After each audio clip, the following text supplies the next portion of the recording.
Since us humans were in the primitive Stone Age, we were always fascinated about that giant glowing orb in the sky.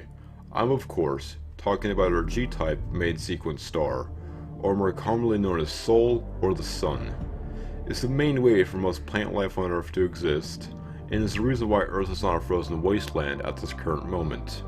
And since we discovered that the Sun's harmful rays could be transferred into usable energy in 1839 by Alexandre Edmond Becquerel, we have been determined to attempt to fully exploit the energy potential from the Sun. And even though millions of solar panels are being used across the world, what if I told you that the energy that us primitive humans are collecting from the Sun is so insignificantly small on a broader scale?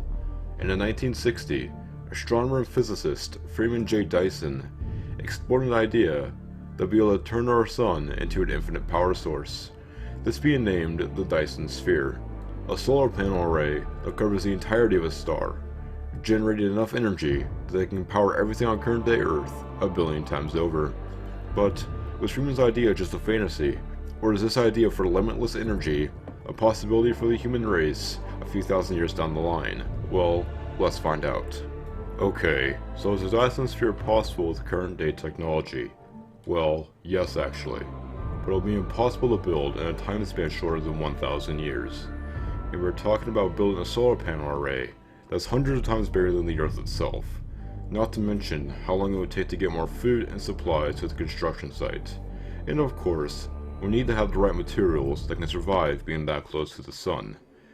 And say we were able to build this today, it'd be useless to us. Well, most of it would anyway. The Dyson Sphere was meant to provide energy for a massive spacefaring civilization on its own. We don't require that amount of energy right now. In fact, we only need about 1/10,000% to actually power much of what we have on Earth. So the short answer is yes, a Dyson Sphere is possible, but by no means is it practical. Is there any way to improve on its design though? Since the Dyson Sphere's concept, many ideas were thought of how to make it easier to build and to make it more efficient. Let's take a look at how Stellaris, a grand strategy sci-fi game, handles the construction of the Dyson Sphere. So firstly, the frame is constructed around the entire star. Even before the panels begin constructing, we can already see that this is a better design than Freeman Dyson's original concept. The solar panels are separated into multiple smaller panels, so instead of one huge one, there's at least a dozen smaller panels. This has multiple different benefits. One, it's not our one structure, so if one fails, the rest can keep going as they are all separated by the frame. Secondly, we'd be able to slowly gain more and more energy as each new panel is built, so we'd be able to exploit the energy potential much sooner.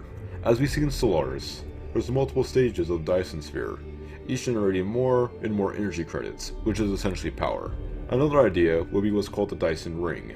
I know this isn't technically a Dyson Sphere, but it'll still function the same way.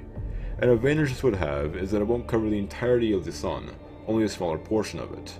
Imagine something similar to the Halo arrays from Halo, or the ring worlds in Stellaris, except instead of a ring being a habitat, it's just a massive solar panel.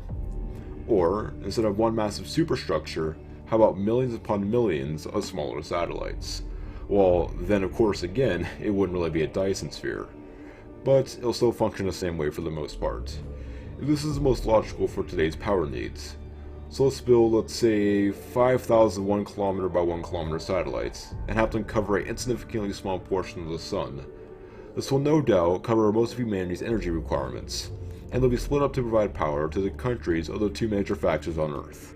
Let's say 2,500 would go to NATO, and 2,500 would go to BRICS, or the SCO, which is a Shanghai Cooperative Organization.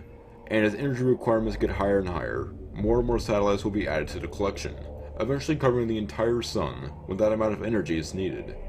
This is by far the most efficient for modern day Earth, but for an already spacefaring civilization, the Stellaris design would be the best. The Dyson Sphere is a crazy concept, and it's something we unfortunately cannot see in our lifetime, but maybe our great-great-great-grandchildren's great-grandchildren might. Well, that wraps things up for today.